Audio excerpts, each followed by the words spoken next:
Thank you, Madam Chair. Sacramento's had a practice of pushing functions down to the county level and then providing minimal funding. To even hint that realignment funding could be jeopardized would be damaging to future attempts of a similar nature. So I support this recommendation, but it is a trigger item. So I'm a Excel guy and I haven't had a chance to do the budget in a manner that would provide for alternatives if federal funding doesn't come in as expected. And I was sort of hoping to hear what would happen if we don't get the expected dollar amount from the federal government. What if it is 90%? What if it's 75%, 50%? And so I'm concerned because this $600 million is for critical human services, and I see it as a fixed cost, but not as something that could be eliminated if certain funding levels aren't achieved. So if maybe the LAO or the Department of Finance could just give me a little tutorial, because I don't have columns and numbers and what ifs. So Madam Chair, if you could indulge me. Sure, so Finance could respond, because I think that was included, as I recall, in one of your initial triggers as well. And so Finance, could you respond? Yes, I'll respond briefly, and then I know my colleague Kristen Shelton is on the line as well. So to clarify, this specific proposal is a legislative proposed augmentation from the Senate. So the specific stream of funding that you're referring to, Senator Moorlach, is not in our proposal. We do have a proposed for our coronavirus relief fund allocation, that $9.5 billion bucket. About $1.3 billion that under our proposal, if enacted by the legislature, would go to the counties for social and related health services. But I think your broader question, Senator Moorlach, is about the operation of the trigger.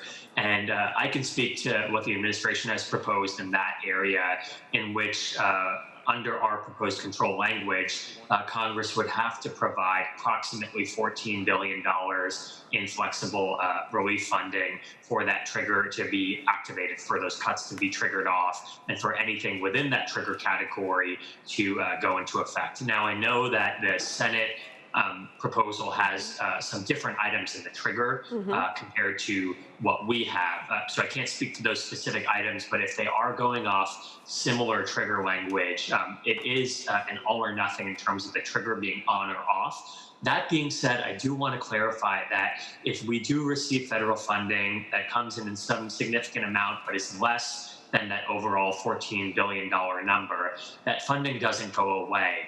It's just the case that the legislature would have to appropriate it on its own accord, and it wouldn't come back automatically to backfill some of these cuts that would otherwise be taking place, or in the case of the legislative proposal that you mentioned, backfill this increase that would no longer be going forward if that funding were not received. So then do you have a date when you're expecting this funding? Would it be June 15, or if it happens after? Yeah, so under the May revision proposal, if we do not receive it by the time that this budget is enacted, these cuts are scheduled to go into effect on July 1st. That being said, under that language, if that funding is received at any point over the next fiscal year through end of June of 2021, then those cuts would be restored once that funding is received. And I know that this has been an item of discussion. Our staff here at the Department of Finance has worked with the legislative staff on how this will look and whether that really should be the effective date. But our current proposal is the cuts will go into effect at the beginning of the fiscal year. We think that's necessary to balance the budget. But at any point over the year, if Congress passes such funding in the fall, in the winter, even next spring, then those cuts would trigger back on. That being said, the administration is certainly pushing our federal partners in Washington for the certainty of budget planning, in addition to everything else, to provide that funding as soon as possible. So I guess I would repeat what I said when I started, and that is that we have built some stressful relationships with counties. Every time we go through a recession, it's somehow the counties are getting hammered.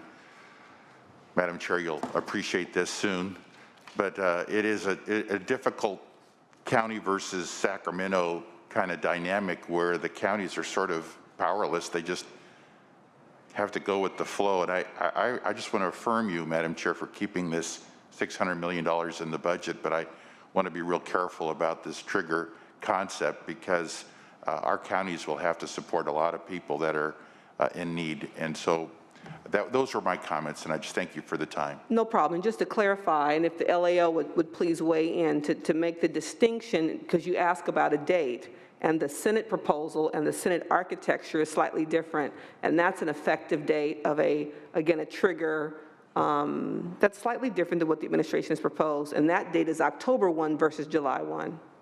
LAO, could you expand on that, again, in terms of the architecture of the difference of the trigger?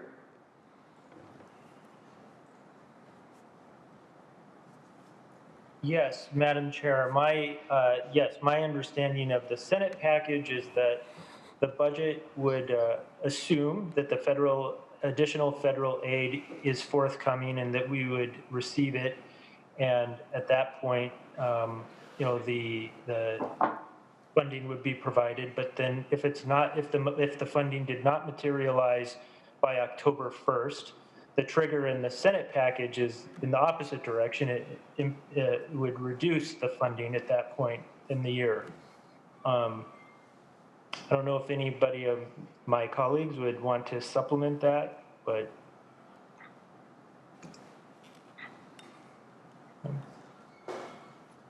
Well, Madam Chair, I just want to affirm that